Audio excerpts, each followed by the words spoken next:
Земля в иллюминаторе.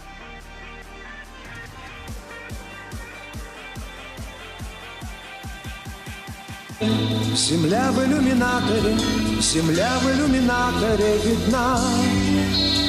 Как сын грустит о матери, как сын грустит о матери, грустим мы о земле, она одна. А звезды тем не менее, а звезды тем не менее, чуть ближе, но все так же холодны.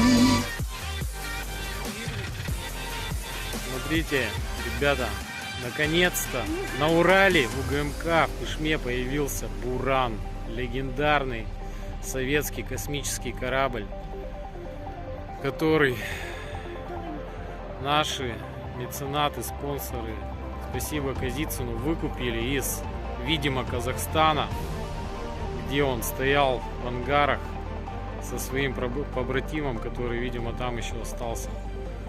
И уже в полуразваленном состоянии, но обшивка сохранилась, видно, да, которая защищает от высоких температур при посадке. Шины сохранились. На большом трейлере его доставили к нам. Лежат крылья. Все это будет собрано, отреставрировано. И, наверное, будет внутри открыт музей. Надеемся, что будет открыт музей. Это прям экспонат из экспонатов, наверное, по космической тематике. Потому что, как вы знаете, на ВДНХ есть Буран, музей.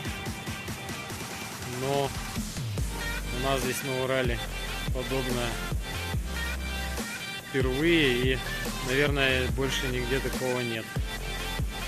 Это просто бомба, супер, очень круто.